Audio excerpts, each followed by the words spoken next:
네.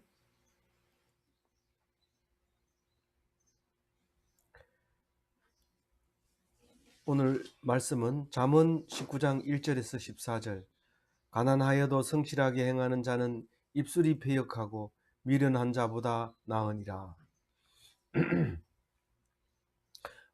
1절 말씀은 제목을 흠이 없는 자 이렇게 붙여주는 게 맞을 것 같아요. 성실히 행하는 자가 원어상으로 보면 흠이 없는 자다, 죄가 없는 자다, 뭐 그렇게 말할 수 있는 건데, 그 다른 말로 말하면 무죄한 자다, 죄 씻음을 받은 자다, 이렇게 말할 수가 있게 됩니다. 흠이 없는 자는 가난해도 상관없다, 흠이 없는 게 더 중요하니까 가난해도 괜찮다. 그래서 가난하면 오히려 성실하기가 더 쉽다, 흠이 없을 수가 있다, 이렇게 하는 거죠. 거꾸로 얘기하면 부자는 흠이 있을 수 있다, 다른 말로 얘기하면 결점이 있어서 천국 들어가기가 어렵다, 이렇게 말할 수도 있습니다. 입이 삐뚤어진 자보다는 훨씬 낫고 미련한 자보다도 훨씬 낫다. 입이 삐뚤어졌다는 뜻은 미련한 자다는 얘기고, 미련한 자라고 얘기하면 입이 삐뚤어졌다. 입이 삐뚤어졌다는 말이 뭐예요? 패역하고, 이런 말입니다. 아버지의 말을 안 들으면 패역한 자라고 그러는데, 아버지 말이 틀렸다고 생각하고 시키는 대로 안 가고 딴 데로 간다, 그 말을 배역하고 이렇게 하는 겁니다. 그 1절 우리 다시 한번 읽어볼까요? 가난하여도 성실하게 행하는 자는 입술이 배역하고 미련한 자보다 나으니라. 흠이 없는 사람 되시기 바랍니다. 그런데 내가 어떻게 하면 흠이 없을 수 있을까? 방법이 있을까요? 열심히 노력해야죠. 열심히 숙달해야죠. 훈련해야죠. 연습이 부족해, 아직 저는 좀 더 해야 돼요, 이렇게 말할 수 있을까요? 안 됩니다. 노력해도 안 되고 참아도 안 되고, 흠이 없다고 하는 것은 참 어렵습니다. 다시 말해서 우리말로 말하면 성실하게 한다는 것은 참 어려운 일입니다. 그럼 어떻게 해야 될까요? 주 예수를 믿는 수밖에 없습니다. 2절 읽어봅니다. 지식 없는 소원은 선하지 못하고 말이 급한 사람은 잘못 가느니라. 우리가 매년 1월 1일 되면 간포에 호미곶에 가면 손바닥이 이렇게 바닥 가운데 있고, 거기를 향해서 해가 떠 올라오는데 사람들이 소리를 지르면서 전부 소원을 비는데, 올해는 장가가게 해주세요, 올해는 시집가게 해주세요. 그렇게 기도해놓고도 뭐 남자 만나도 저승보도 타고 여자 만나도 저승보도 타고, 그럼 그 해 또 지나가고 그 다음에 또 그렇게 기도하고. 그런데 그게 무식한 소원이에요. 무식한 소원. 나의 소원은 그게 될 수 없어요. 나의 소원은 아무도 없어. 아무것도 아니야. 뭐가 그러면 소원이에요? 진짜 소원은 하나님께 은혜 받는 거예요. 내가 은혜 받는 거예요.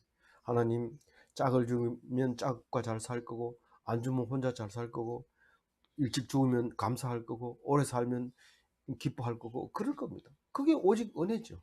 그런 삶을 살면 소원 빌으라 이러면은 뭐 빌 필요 없다. 왜냐, 하나님이 다 해주시니까 나는 하나님만 의지하면 된다.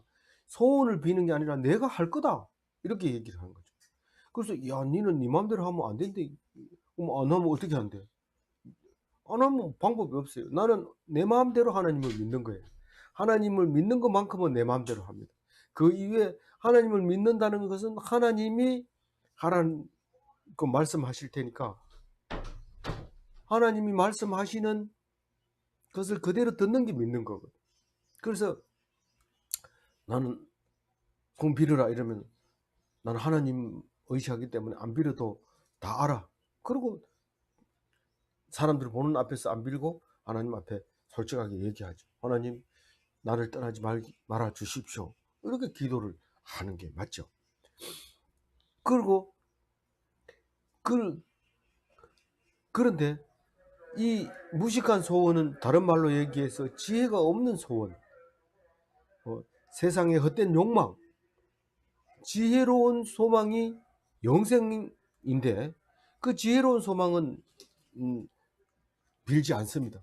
그리고 대부분 다 헛된 소망을 빌고 있는데, 마이크 갖다 대면서 오늘 무슨 소원을 빌었습니까? 이러면 우리 애들이 건강하고 안 싸우고 화목하게 살았으면 좋겠습니다. 이렇게 하는 게 대부분 그렇게 소원을 비는데, 그런 무식한 소원이 필요 없습니다.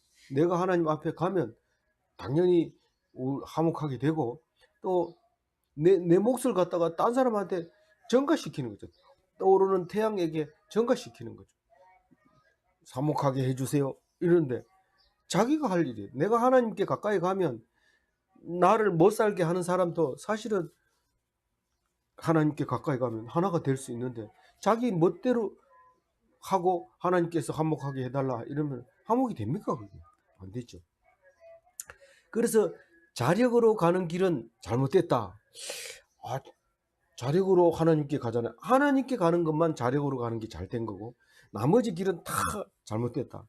하나님께 갔을 때 하나님이 나에게 어디 가라고 가르쳐 줌으로써 그 길을 가는 피동적인 삶을 살면 잘 가는 길이고, 하나님을 배제하고 자기 멋대로 가면 그건 다 잘못입니다.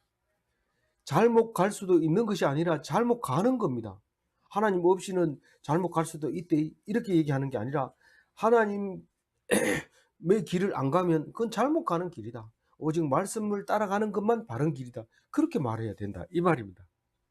2절 다시 한번 읽어봅니다. 지식 없는 소원은 선하지 못하고 발이 급한 사람은 잘못 가느니라. 우리는 잘 간다고 생각해요. 봐라, 날 따라올 사람 없어. 이래 성승장구하죠. 그러나 그건 잘못 가고 있는 거예요. 왜냐하면 하루아침에 무너지기 때문에. 그건 잘 가는 게 아닙니다. 폼재고 자랑하고 이러지만 그건 하나님이 바람만 불면 떨어지는 낙엽과 같은 것이죠. 3절 읽어봅니다. 사람이 미련함으로 자기 길을 굽게 하고 마음으로 여호와를 원망하느니라. 그 미련한 사람이죠. 미련한 사람인데 자기가 해가지고 일을 망쳐놓고는 망칩니다. 그거는 왜냐하면 2절에서 얘기한 것처럼 발이 급하기 때문에 갔는데 그건 잘못 간 거예요.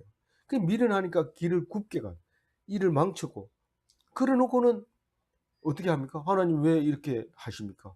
왜 내가 무슨 하나님한테 죄를 지어가지고, 죄를 지었죠. 근데 그 모르니까 그런 말 하죠. 모르니까 내가 무슨 잘못했는데 이런 일을 주십니까? 이렇게 말할 때 창조주를 그냥 갖다가 자기 무슨 뭐 지니처럼 아주 완전히 밑에다 놓고 군림하려고 그러죠. 창조주에게 그렇게 하면 안 되죠. 원망하면 안 되죠. 그래서 자기 일을 망쳐놓고 하나님을 원망하는 사람이 미련한 사람이에요. 그런데 하나님을 만나면 만사가 형통하고 하나님을 찬양하는 거죠. 하나님이 어떻게 하더라도 원망하는 일이 없습니다. 그래서 책임을 하나님께 돌리지 마세요. 돌리지 말고 내가 해야 되겠다 이렇게 하지 말고 하나님께 맡기고, 하나님 알아서 해주세요. 그리고 딱 맡기고 잘해주면 감사합니다 이러고, 못해주면 나는 몰랐습니다 죄송합니다 이러고 머릿속에서 끌고면서 다른 명령을 받으면 되죠. 3절 읽어봅니다. 사람이 미련함으로 자기 길을 굽게 하고 마음으로 여호와를 원망하느니라. 4절 재물이 많은 친구를 더하게 하나 가난한 적 친구가 끊어지느니라. 재물은 많은 친구를 더하게 하나 이 말입니다. 재물이 친구를 많이 사귈 수 있게 돼요. 친구하고 야 친구 만나자 이래가지고 둘 다 돈이 없어가지고 이러면은 그 친구가 다음번에 안 만나잖아요. 자기 혼자 가가지고 맛있는 거 먹고 그 친구하고는 안 만나잖아요. 돈이 없으니까. 근데 그런데 가난하면 친구가 끊어집니다. 이 끊어진다는 뜻은 다른 데도 나왔습니다. 이 14장 할 때도 나왔고, 근데 업신여기는 거예요. 가난하면 업신여긴다는 뜻은 없다는 뜻이에요. 없다는 뜻. 없는 사람을 당연히 업신여기는 게 당연하죠. 없으니까. 그런데 그게 잠언서에 나와 있다는 거예요. 돈이 없으면 친구가 없다. 돈이 있으면 친구가 많다. 뭐 그런 거 뭐 안 봐도 알죠. 뭐 그게 뭐 몇 년 안 살아도 그걸 알 수 있어요. 그런데 그렇다면은 우리는 친구를 얻기 위해서 돈을 벌어야 하는가? 이렇게 질문하면 대답을 어떻게 해야 돼요? 아니다, 아니다 이렇게. 왜 아니다 해야 돼요? 하나님만 바라보고 있어야 된다. 그래야 하나님이 상을 준다. 그런 얘기를 하게 됩니다. 좀 억지 아닙니까? 그래도 친구를 위해서 돈을 벌어서 점심이라도 같이 사 먹으려면 돈 벌어야죠. 아닙니다. 그런 친구는 곧 끊어집니다. 우리 14장 20절 한번 읽어볼게요. 가난한 자는 이웃에게도 미움을 받게 된다. 부유한 자는 친구가 많으니라. 이게 이제 14장에도 나오고 다른 데도 여러 군데가 나오는 게 있는데, 그때 이게 묵상할 때 이런 생각을 했어요. 이 가난하다는 것은 지혜가 없다는 뜻이고, 부자라는 것은 지혜가 풍부하다는 뜻으로 다르게 생각하면 그렇게 생각할 수 있었어요.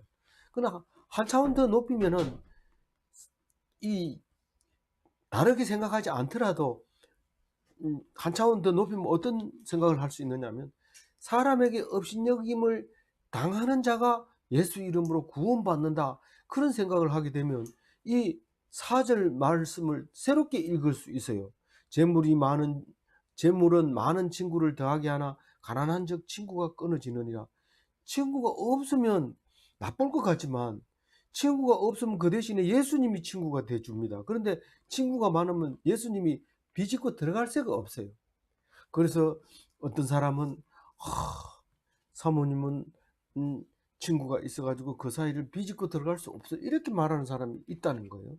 그래서 친구가 없으면 예수님이 친구가 되지만, 돈이 많으면 친구가 많아져요. 그러면 좋을 것 같지만 사실은 그 친구가 배신하게 되고 그 친구가 더 힘들게 하고 이런 문제가 생기기 때문에 오히려 부자는 천국 들어가기가 어렵게 된다, 그런 말을 하게 되는 거죠.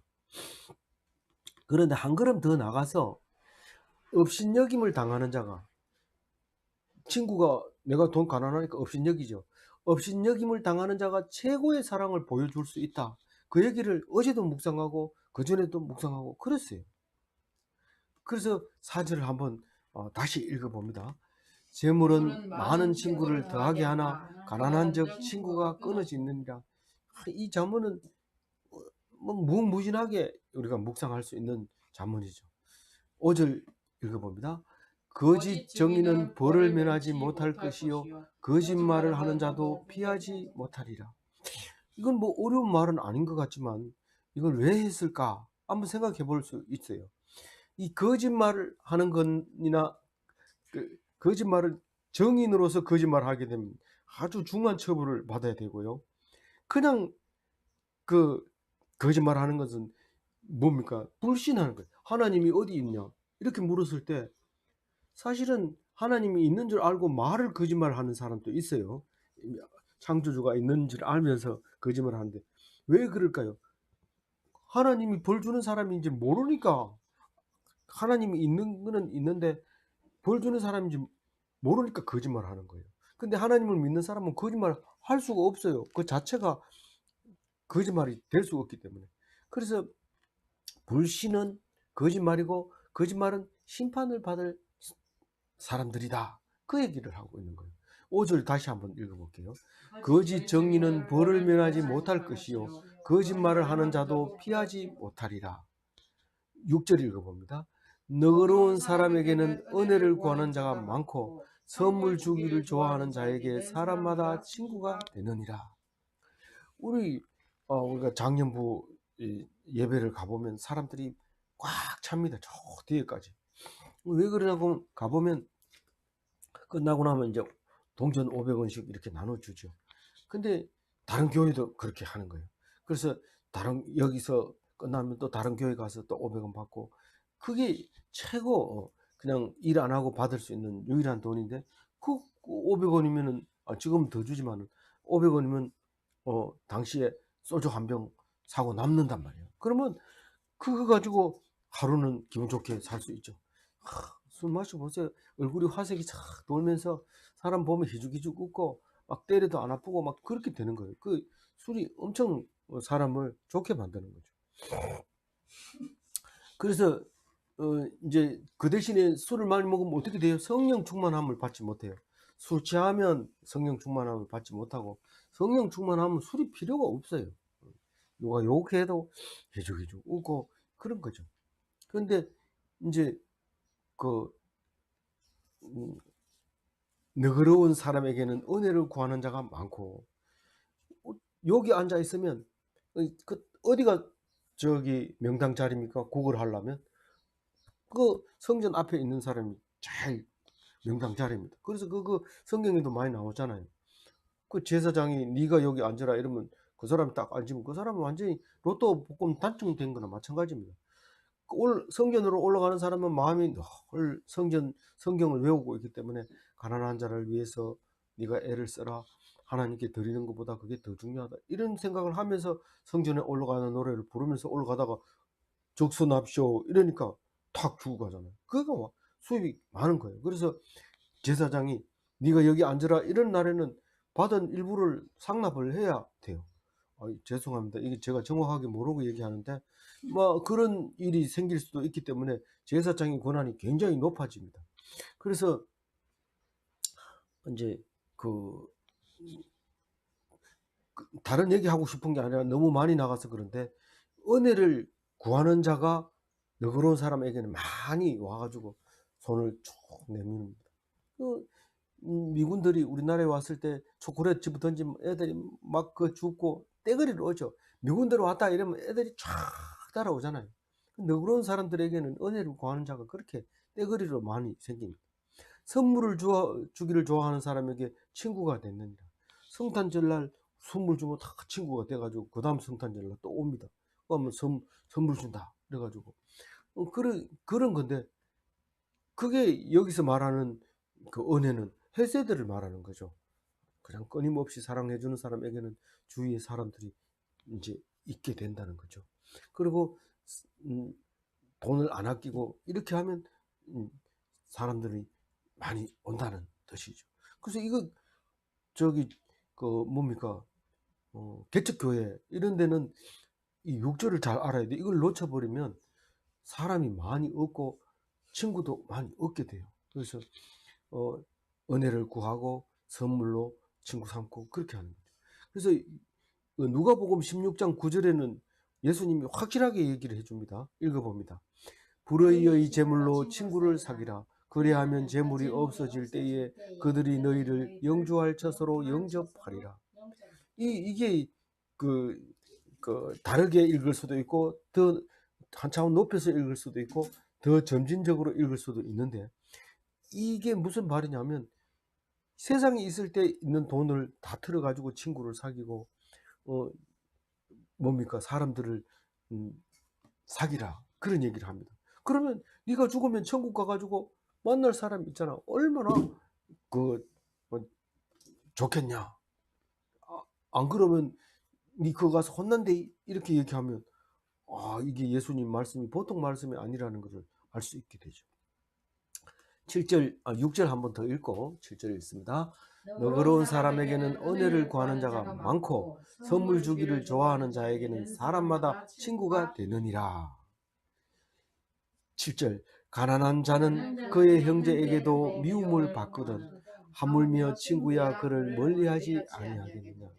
따라가며 말을 할지라도 그들이 없어졌으리라. 앞에서는 친구를 얻기 위해서 돈을 벌어야 하는가 이를 했을 때 no 이렇게 하라고 가르쳤는데, 그러면 7절에서도 그렇게 해야 됩니까? 가난한 사람은 업신여김을 당하고 형제도 전화 올까봐 겁나가지고 심지어는 엄마까지도 전화를 하면 왜 전화했냐 이러면서 자기를 보고 꼴통이라고 하면서 싫어한다는 거예요. 왜 싫어할까요? 가난하니까. 가난하면 왜 싫어해요? 업신여기죠. 미움을 받는다 이 말입니다. 형제들에게도. 형제들한테 안 미움 받으려고 열심히 돈 벌어야 됩니까? 세상 사람들은 예스 이러지만 예수님 믿는 사람은 예스 가지고 소용없어요. 왜냐하면 하나님이 알아서 돈을 주기도 하고 뺏어가기도 하기 때문에 그걸 갖다가 예스 했다가 못 벌면 얼마나 비참하죠. 그냥 업신여김을 당하는 게 아니라 비참해지기 때문에 아예 그거는 생활을 접으세요. 여태까지 가난한 게 앞으로 부자가 될 가능성이 없습니다. 아예 포기하고 하나님께 매달리면 하나님이 주는 선물은 부자를 만들어 줄 뿐 아니라 존경하게 하고 높이 들어주게 되는 그런 일이 생깁니다. 특히 믿음이 강해지고 그것을 인정받으면 사람들이 존경하죠. 우리가 스님이 지나가도 오래된 스님 이런 사람들은 그 앞에 가서 이렇게 머리를 조아리지 째려보거나 뭐 욕하거나 이래 못합니다. 왜냐하면 다 도 같은 사람 앞에서 그렇게 할 수 없죠. 근데 교회는 더더구나 더 절보다 더 존경해 줍니다. 왜냐하면 자꾸 시끄럽게 떠들기 때문에 이름이 나죠. 뭐 자꾸 하면. 그래서 스님 보다가 훨씬 더 존경을 받을 수 있죠. 그래서 친구들은 뭐 당연히 없으면 안 만나죠. 뭐 돈이 있으니까 빈손으로 나가도 오늘 뭐 소주 한잔 먹겠구나 이렇게 하면서 가죠. 그런데 돈이 없으면 어떻게 해요? 친구야 오늘 놀자 이러면은 따라가면서 뛰어가면서 친구야 이래도 어떻게 한다고 그랬어요? 따라가며 말하려 할지라도 그들이 없어졌네. 말도 못해. 친구야 만나자 이런데 없어졌어. 돈이 없으니까. 그럼 돈 벌어야 돼요? 아니요. 왜 그러면 돈도 안 주고 벌지 말라고 그러면서 친구에게 이렇게 따돌림 당하게 만들어줘요? 나를 봐라, 나를 봐라. 어? 나를 보면 돼. 보라 말이야. 이런데도 돈 주세요, 돈 주세요. 울면서 불면서 이런데 울며 불며 하지 말고 하나님을 보라 말이에요. 보라 말이에요. 좀. 그 얘기하고 있는데 못 보고 잠언 19장 7절은 왜 읽었나? 머리 빵 때리면 그때 가서 전부여 의지 없어서 손 들고 옵니다. 그때 바로 하나님이 기뻐하시면서 네가 돌아온 것을 천국에서도 기뻐한다. 하늘에서 더 기뻐한다. 이렇게 얘기를 한다. 7절 읽어봅니다. 가난한 자는 그의 형제들에게도 미움을 받거든 하물며 친구야 그를 멀리하지 아게 하겠느냐. 따라가며 말할지라도 그들이 없어졌느니라. 없어지리라. 도망갈 것이다. 돈 좀 있어야 돼. 이러지 마세요. 그러지 말고 하나님 더 가까이 가서 왜 없인 여기냐 하면 하나님께 오라고 하는 거야. 이번 기회에 좋은 기회야. 좀 말씀 듣고 말씀으로 중심으로 살아봐. 8절 읽어봅니다. 지혜를 얻는 자는 자기 영혼을 사랑하고 명철을 지키는 자는 복을 얻느니라. 사실은 이게 똑같은 말인데 똑같은 말을 두 번 하는데 참 멋있게 하지요. 지혜를 얻은 자는 자기 영혼을 사랑하고 명철을 지키는 자는 복을 얻느니라. 똑같은 말인데 멋있게 만들었죠. 참 이런 것은 자문이라 말할 수 있습니다. 감히 이런 말. 그래서 19장 8절 지혜를 얻는 자는 자기 영혼을 사랑하고 명철을 지키는 자는 복을 얻느니라. 날마다 외워도 이게 부족한데 이게 날마다 안 외우고 묵상 때만 한번 따라 읽고 치워버린데 그걸 다시 읽으려면 6년 뒤에 가서 이걸 읽어보는데 그때 가서 아플지도 모르고 그때 가가지고 살아있을지도 모르고 그렇기 때문에 이 참 안타까운 말이 19장 8절이죠. 그래서 자꾸 읽어야 되는데 참 지혜자는 영혼을 구원하고 세상에서 복을 누린다. 세상 복을 누린다는 거예요. 이게 명철을 지키는 자는 복을 얻느니라. 세상 만약에 명철한데도 세상 복을 못 얻었다. 그럼 천국에서 받는 거죠. 뭐 걱정할 거 없어요. 참 8절 외워야 되는데 다시 읽어볼게요. 지혜를 얻는 자는 자기 영혼을 사랑하고 명철을 지키는 자는 복을 얻느니라. 9절 읽어봅니다. 거짓 정의는 벌을 면하지 못할 것이요 거짓말을 뱉는 자는 멸망할 것이니라. 금방 읽은 것 같죠? 몇 절이죠? 5절이죠. 그래서 적어도 몇 절이죠? 이럴 때 5절 이러면은 오늘 실패한 게 아니고 이 묵상은 성공한 겁니다. 그래서 거짓말, 거짓 정의는 다 처벌 대상이고 심판 대상이고 멸망해야 될 사람. 다시 말해서 불신자라는 뜻이에요. 거짓말한 거하고 불신자하고 어떻게 똑같습니까? 똑같아요. 거짓말하는 거나 불신자는 똑같아요. 그럼 신자는 거짓말 안 하면 거짓말 하죠. 하는데 일상적인 게 거짓말이죠. 생활 자체가 거짓말이에요. 그럼에도 불구하고 하나님이 믿는 자는 의인으로 인정해 준다고 생각하니까 거짓말하고도 당당하죠. 근데 사실 알고 보면 기도할 때 통곡합니다. 내 입술을 내가 지키지 못했는데 하나님께서 용서하여 주세요. 하나님 만들어 줬잖아요. 그러니까 음, 예수님께서 이 죄를 다 지신다고 하셨으니까 우리는 그것을 믿고 갑니다. 당당하게 갑니다. 뻔뻔스럽게 나갑니다. 하나님 책임지세요. 그렇게 기도하는 거예요. 근데 사람들하고 만날 때는 뭐 아닌 것처럼 이렇게 얼굴색을 싹 이렇게 포커페이스 해가지고 있는데 사실 속으로 회개하고 있는 사람과 회개 안 하고 포커페이스 있는 사람은 그걸 뭐라고 그러죠? 저기 이 사이코라고 하기도 하고 다른 말 또 있죠. 그런 게. 그럼 이 예수 믿는 사람은 사이코가 없어요. 그 사람들 보기에는 그렇게 보일지 몰라도. 그 구절 한번 다시 읽고 10절 읽습니다. 거짓 정의는 벌을 면하지 못할 것이요 거짓말을 뱉는 자는 망할 것입니다. 미련한 자가 사치하는 것이 적당하지 못하거든 하물며 종이 방백을 다스리랴. 뭐 이거는 큰 의미는 없어요. 무슨 말이냐면 큰 의미라고 하면 이게 이치에 안 맞는 거예요. 이치에 안 맞는 건데 미련한 자의 사치라는 것은 어리석은 자가 사치를 한다는 거예요. 그럼 바보가 막 검은 귀걸이하고 막 이래 뭐 머리 치장하고 바보 짓을 해보세요. 그 얼마나 안 어울립니까? 니는 그냥 수수하게 옷만 입고 보기 싫은 것만 갈고 그냥 이렇게 깨끗하게 씻어가지고 오면 네가 제일 잘한 거야. 최고 선녀야. 뭐 이렇게 하면 말이 되는데 아니 여기서 미련한 자는 가난한 자가 사치하는 것이 적당하지 못하거든. 하물며 종의 방백을 다스리는 자. 아, 예. 그렇게 말할 수 있는데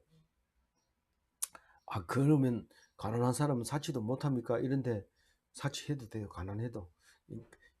저기 이 다른 번역에는 어리석은 자로 더 많이 번역을 했기 때문에 이제 그쪽 방향으로 방향을 잡아줘요. 어쨌든 그 가난한 자가 사치를 하는 거나 어리석은 자가 사치를 하는 거나 사실 둘 다 어울리지는 않아요. 어쨌든 그러나 뭐 우리는 사실 가난하다고 늘 이야기했는데 그러면 건반지도 하나 못 낍니까? 이런데 건반지 끼면 먹여주나 살려주나 돈이 나오나 이런데 그 건반지는 나중에 또 먹을 게 생길 수도 있는 거고 하여튼 사치야. 지금은 필요가 없지만 내가 끼고 다니는 할 수 있어요. 가난한 사람도 할 수 있지만 물론 어울리지도 않지만 그러나 하여튼 어리석은 자는 사치하는 게 좀 안 맞아요. 그래서 그게 이제 뭐하고 비슷하냐면 17장 7절하고 비슷해요. 뭔 말이냐면 17장 7절 한번 읽어볼게요. 지나친 말을 하는 것도 미련한 자에게 합당하지 않거든. 하물며 거짓말을 하는 것이 존귀한 자에게 합당하겠느냐.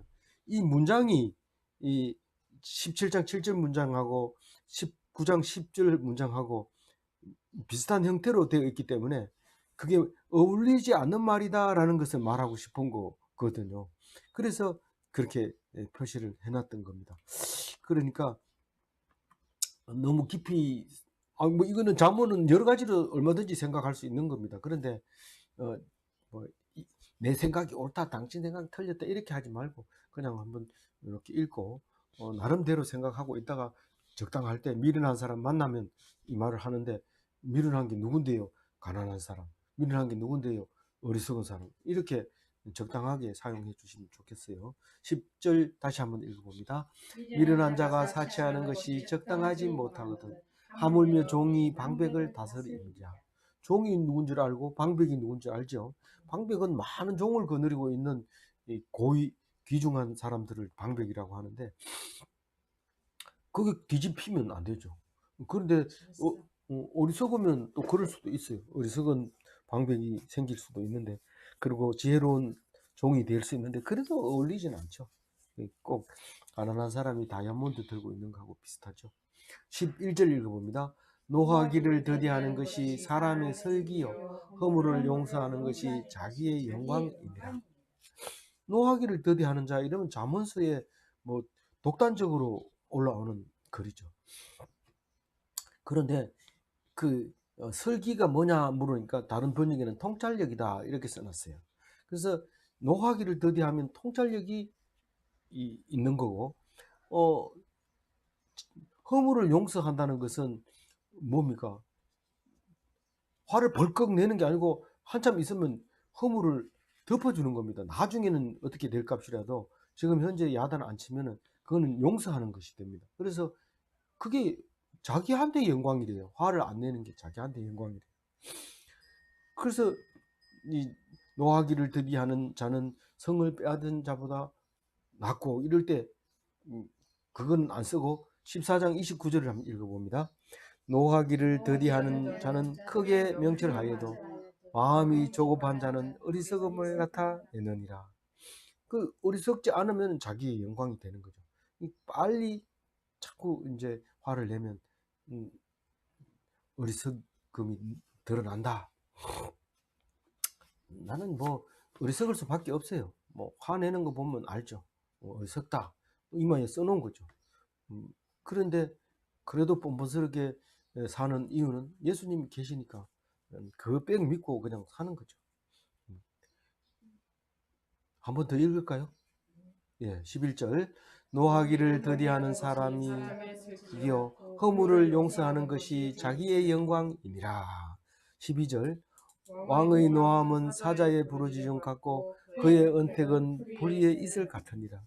이 성경에 이 한글 단어가 똑같은 게 이제 사자 이런 것들이 있는데 이런 걸 없애려고 무척 애를 쓰고 있지만 그래도 이 사자 심부름꾼을 사자라고 하고 여기서랑 라이온을 말하는 거예요. 짐승을 말하는데 이 라이온이 동물 중에 최고 왕이잖아요. 그래서 라이온 킹 이러면 왕의 왕 이런 거랑 마찬가지입니다. 근데 이제 왕이 한번 화내면 어떻게 돼요? 사자가 포효하는 것 같은데 포효를 하게 되면은 모든 짐승들이 긴장하죠.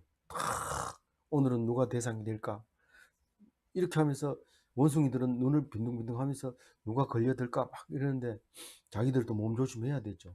그래서 제일 연한 가지에 딱 앉아가지고 그 사자가 못 올라오도록 사자가 턱 올라와 보면 안 되니까 그 사자는 몸집이 무겁기 때문에 원숭이가 장가지에 딱 앉아 있어야지 우선 못 오잖아요. 만약 온다 하더라도 떨어지면 도망가면 되니까.